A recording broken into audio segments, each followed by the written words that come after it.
Live to a news conference for an update right now. Let's check in. 0330 this morning, we received several calls for a fire that was on the bridge. And so we dispatched units. We had several units that were dispatched. We had 3 fire engines, 1 fire truck, also a heavy rescue, and a district chief that arrived on scene to just determine that there was a fire in a Thousand Hands playground here in Sawyerport. And it was very important for us to extinguish it because of some of the destruction that has happened. There's been a lot of spalling, there's been a lot of structural integrity compromising. And so we want to talk specifically about some of the things that we're asking the public to do. We're really asking the public to stay away from this area, the Thousand Hands playground. It's really important because structural integrity is still being investigated. There's a lot of things going on here at the park, and number one, it's a safety issue. And so I want to emphasize that. So stay away from this area. It's a heavy traffic. It's a lot of traffic in the area, and it's important for us to make sure that we communicate this. I'm going to bring up Assistant Chief Matthew Flagler to discuss about some of the specific details that we've done since extinguishing the fire. Thank you. Good afternoon. Like the chief said, we have been on scene since about 3:30 a.m. We had about 60 firefighters on the scene here extinguishing the fire. The fire, we do believe, started underneath the bridge. There was multiple reports of vehicles on fire on the bridge. There was no vehicle on fire on a bridge. The fire started underneath the bridge, in or near the Thousand Hands playground, and the heat from that fire actually transmitted up and caught some of the materials that are part of that bridge on fire. There's some electrical conduit, some construction netting, and some other features that we think caught on fire there. That's what caused the damage to that bridge. There were no hazardous materials involved or released as part of this fire. The fire on the ground level was extinguished relatively quickly by our firefighters in about 30 minutes. However, the fire that was involving the bridge components was pretty complex for us to extinguish. Took a fair amount of time, several hours, for us to declare it completely under control. We are maintaining a presence here on the scene, coordinating the fire investigation that is ongoing. There's a lot of damage to the scene and a lot of damage to the area under the bridge, so it's a painstaking process for our investigators, and they're working through that right now. We're having great cooperation from Cincinnati Police and some of our federal partners to make sure that we have a thorough investigation. So I don't have a lot of information about the status of the investigation other than it is ongoing. And like I said, there were no injuries associated with this incident. We're going to be coordinating some on-scene efforts for some time, and then I'll leave it to the Department of Transportation to give you some updates on closures and road closures, and we'll answer any questions following everyone else's presentation, because that might answer your questions to begin with. Hey everybody, Matt Bruning, Press Secretary for the Ohio Department of Transportation. So first of all, ODOT has launched a new website where people can get updates, both the public and you in the media, and that is transportation.ohio.gov/471-FIRE. So transportation.ohio.gov/471-FIRE is the website. Again, we're posting updates there after each of these briefings. We'll also be continuing to update our social media accounts on X, that is ODOT_Cincinnati, and on Facebook, that is Ohio Department of Transportation, Cincinnati District 8. Those are 2 places that I would highly encourage you to follow for continuing updates. Our inspectors have completed looking at the northbound side of the north approach, just north of the actual bridge itself. We are working with KYTC right now on developing a plan for how we could reopen at least a couple of those northbound lanes at some point. We don't yet have a timetable for when that will happen. There's a lot of coordination that needs to be done to make sure that that can be done safely. But we are still working on that, so stay tuned for details on that. Again, we'll probably be posting any further updates on that first on our social media accounts, so make sure you're following us there. As for the southbound side, that is going to remain closed until further notice. There is a substantial amount of damage there. In fact, again, don't have a timetable on that. We've got 3 of the girders, at least 3 of the girders that will need to be replaced. The deck above those girders will also need to be replaced. And there's a sign truss up there that you might be able to see from here that is severely compromised. That needs to be removed and replaced as well. We have entered into an emergency contract with Great Lakes Construction. They will be here and hope to get work done, or work started tonight. So we're going to get going on this to get this whole thing repaired as quickly as we can. Again, don't have a timetable on when all of those repairs will be made. Stay tuned for that. Last thing I want to just update you on is, I cannot stress enough, we need people to not be moving barricades and driving around barricades. There are a lot of closures down here.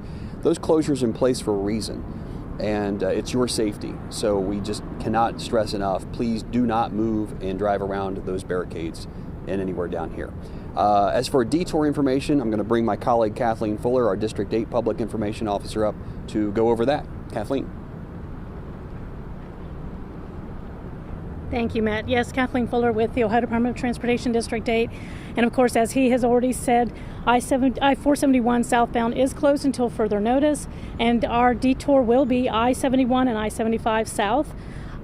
We do want to remind everyone, too, that access to I-471 south is strictly prohibited. We have closed access at Liberty Way, 5th Street, the 50 West and East access points to I-471 South. And as you can see, we also have Pete Rose Way closed here traveling east.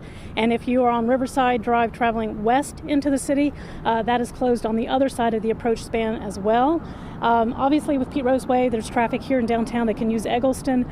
Those traveling from the east side, traveling west into downtown, you'll want to try to get off onto Columbia Parkway because US 50 does remain open to through traffic. But again, divert over to Columbia Parkway off of US 52 or Riverside Drive. And probably the best bet would be to use Delta Avenue. There's a signalized intersection there at Columbia. So we do want to encourage people to plan ahead, be prepared. This is going to be a long-term closure. And again, do not try to cross any of those closed access points whatsoever. And again, you can visit us at ogo.com, OHGO, to get updates on those traffic impacts and the detours. Thank you. And I'm going to turn it over to Corey Wilson with Kentucky Transportation Cabinet to talk about their side of the closures. Thanks.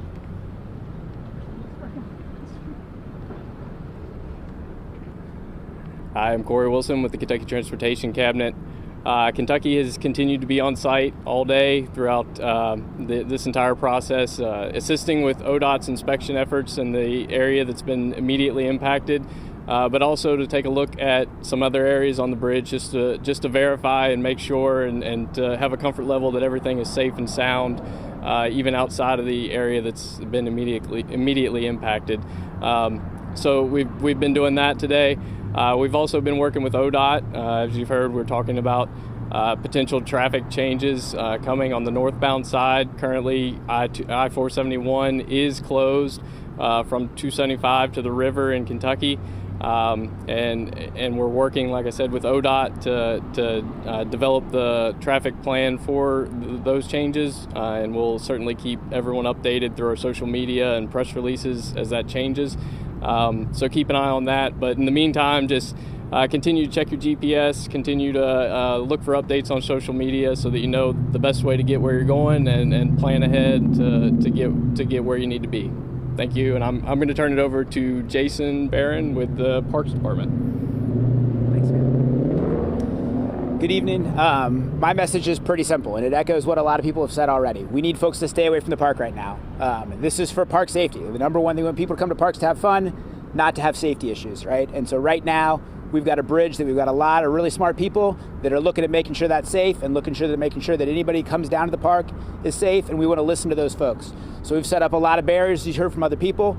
We're trying to make sure that you know where you can't go, but you've got to do your part and listen to us and make sure that you stay away from those areas. We want to make sure that when folks can come back to the park, it's a safe place, it's an enjoyable place. Parks are for smiles. Right now, though, we've got to make sure everybody's safe. We've got to keep folks out of the park, and so they stay safe. So, thank you all. Chief McKinley, back up.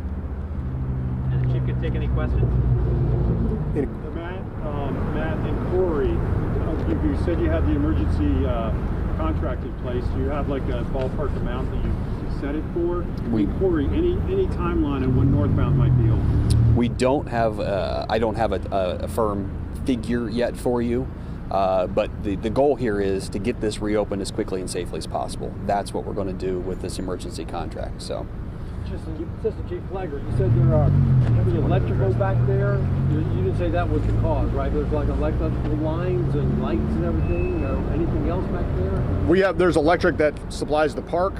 We worked with Duke Energy to make sure that there was any electric transmission lines. There was no electric transmission lines that were involved or near that.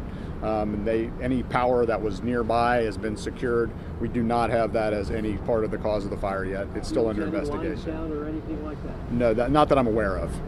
Are you any closer to determining the cause of the fire? Is that something that could take hours, days, weeks?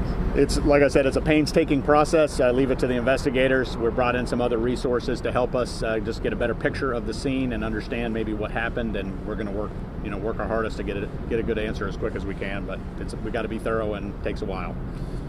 For folks seeing those videos of just those flames going that high in the air, can you guys speak to just a little bit of what caused those flames to get so high in the air to cause that second fire? Well, actually, it was the fuel load that was involved. There were a lot of synthetic materials. There was wood in the air, and all those things combined to create that large tunnel of flames. And so that's actually what caused it. What would cause the fire on the bridge itself? Well, actually, the fire was in the park, and when it wraps around the bridge itself wasn't actually on fire because it's non-combustible. However, the flames that you saw were feeding off the air that was supplying the oxygen, had enough oxygen in it to supply those flames and make them go into that tall funnel. So there wasn't a second fire, it was just all one Correct. fire? Yes. Okay. Given that there's still questions about structural integrity, what's the first step for the contractors when they get here tonight? I know that they're going to look at shoring up before they do any more work to make sure, because of the safety and the compromise that was caused by the fire. So the Brent Spence took 6 weeks and $3 million. Is Matt or Corey, can you speak to, will people be in that kind of ballpark for the time did for? I know that the cost you can't determine yet. You got to get emergency still. You may not know how hard that is. But in terms of the time. Well, there are a lot of things that are similar, but there are a lot of things that are different too.